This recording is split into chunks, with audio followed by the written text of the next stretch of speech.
definitely not least, we have Eric Ratinoff here today. He's a founding partner of Kershaw, Cutter, and Ratinoff.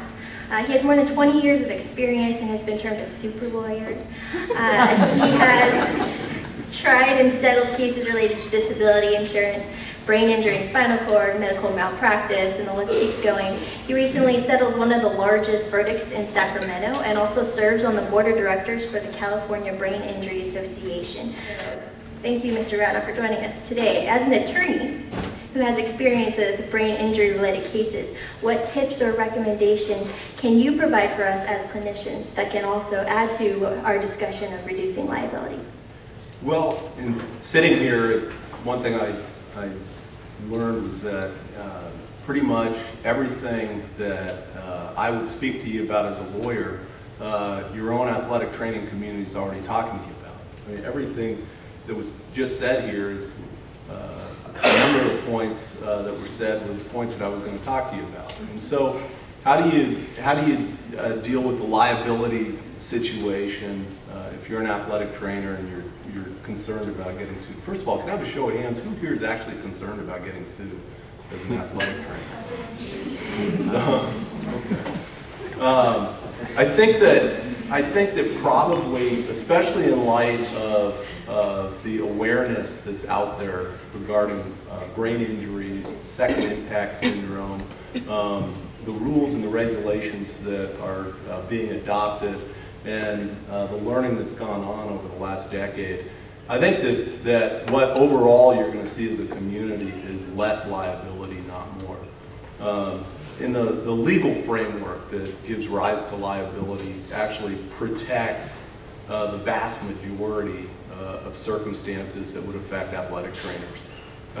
When there are co-participants in a sporting activity, it's recognized in the law that if you're a co-participant, you assume the risk of injury in the sport activity. Where there's an exception to that is where there is a behavior that increases the risk to the student athlete. And so just from a sort of a view of 30,000 feet, the overall fear of getting sued or pulled into the process in a way that's going to affect you is, I know that there's a lot of fear of lawsuits out there, but it's probably a fear that may be a little overblown.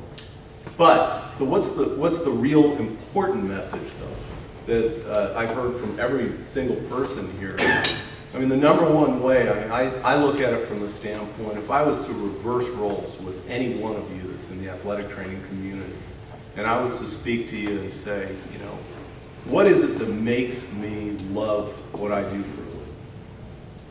And I think I would honestly tell you, as an athletic trainer, what really makes me love it is the relationship that I develop with my student athletes, watching them thrive, learning about them, seeing them participate and grow, and develop into, in the rare instance, a professional athlete, in the typical instance, into a young, productive member of the community who takes those skills and the mindset of an athlete and takes it into the community and the workplace.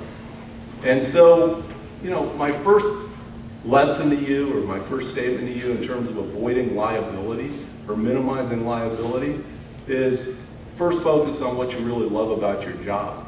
And that's this relationship with your student athletes. Who are they? What makes them tick? What do I know about them? Do I know their how they behave? Has an impact that occurred on the field changed their behavior in some way? What can I do as an athletic trainer to recognize that? Now, Brandon talked about that, how kids are getting smart. You know, kids, they want to get back in, and they know, my 7-year-old son knows exactly how to manipulate me to tell me what he wants me to know, what he doesn't want me to know. And by the time he's in high school, God help me.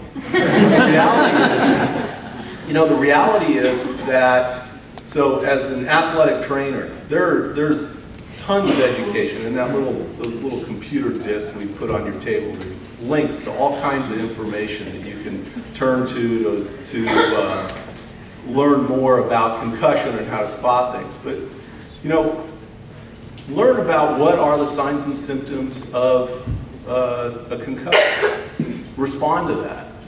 You've got rules and regulations. Well, as a lawyer, okay, I'm always going to look. Those rules and regulations are a two-edged sword. I'm always going to look for how the rules either weren't followed or weren't documented. So what you heard right at the beginning here, document, document, document. If you've got rules and you have policies and procedures in place, follow them. If there's a requirement of documentation, document. Document thoroughly, document often. Get every scrap of paper you can do. But the reality is, especially if you have a big program, you're not going to, people miss things and stuff doesn't happen. And there are budgetary constraints, and you don't always have the staffing, and you don't always have the ability to do things quite as carefully as you should when you're looking in retrospect. So stuff will fall through the cracks on the documentation end. But at the end of the day, care about the student athlete enough to say, I don't really care that the student wants to get back in. I don't really care if we win or lose this game. I don't really care that mom and dad are pissed off because, Johnny Q athlete isn't in playing the game. You got to think about the student first. And I think that the lesson is, if you want to avoid liability, always put the student first. I know that's what most people in your profession, most professions that deal with kids, that's what most people are there to do. It's what most people are all about. And I think when mistakes are made that lead to true liability situations, I think it's just because people in the heat of the moment forget about that basic idea. Put the student first, put their health first, and forget just for a moment about the game, because it really doesn't matter. Thank you.